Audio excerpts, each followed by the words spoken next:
Kamusta mga idol? PBA update muna tayo. Si LA Tenorio na kaya ang solusyon sa problema ng Barangay Ginebra laban sa TNT. Madami nga ang nasorpresa ng ginawang starter ni Coach Tim Cone ang team captain ng koponan na si LA Tenorio na naging dahilan para makuha nila ang kauna-unahang panalo sa Governors Cup Finals. Hindi nga inaasahan na gagawin ni Tim Cone na starter ang kanyang veterano laban sa tropang Giga. Maliban kay LA, nakapaglaro na din ng 42 years old na si Joe Devance matapos magka-injury noong semifinals. Tila gumana ang eksperimento na ginawa ng veteran head coach ng Ginebra nang masungkit nila ang kalamangan sa first half laban sa TNT, kung saan must-win situation na ito sa Ginebra bago pa malubog sa 0-3 sa best of 7 final series mga idol. Umiscore si Tenorio ng 9 na puntos sa buong laro na may 4 out of 6 field goal shooting, habang si Devance naman ay naka 2 points at 2 assists sa 15 minuto na paglalaro. Malaking bagay din ito para naman makapagpahinga si Japet Aguilar na sobrang gamit na mula pa nung semis. Bakit nga ba nagpas siya si Tim Cone na gawing starter si Tenorio imbes na si RJ Abarrientos? Ayon kay Coach Tim, depensa ang naging dahilan kaya si LA ang napili niya sa pag-uumpisa ng first quarter. Makulit kasing maglaro itong si LA Tenorio mga idol. Sa katunayan, naka-4 na steal siya sa loob ng 16 na minuto na paglalaro. Ito na ang pinakamahabang minuto na nilaro ni LA simula nang nag-umpisa ang PBA playoff.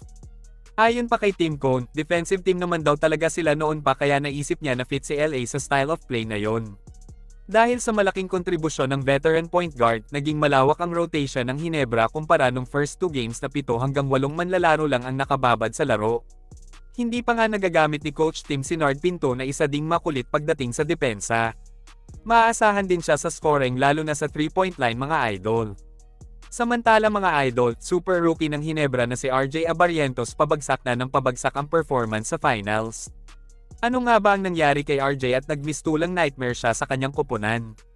Madami kasi ang nagsasabi na siya lang ang tanging susi sa panalo ng Ginebra laban sa TNT.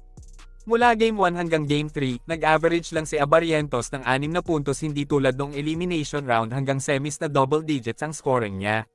Sa kanyang huling laro, naka 2 puntos nga lang ang pamangkin ni The Flying A. Mabuti na nga lang at naalalayan siya ni LA Tenorio na umiscore ng 9 na puntos.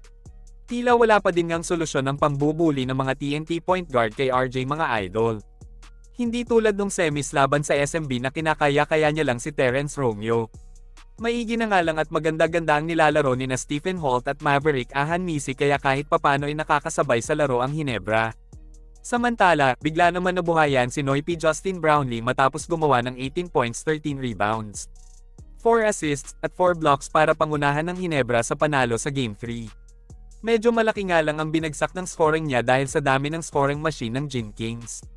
Hindi na din siguro siya pwersadong umiscore ng madami dahil sa kanyang edad. Matindi din ang depensa na ginagawa sa kanya ni RHJ kaya limitado ang galaw ng Ginebra import. Hanggang dito na lang muna mga idol. Maraming salamat sa panonood.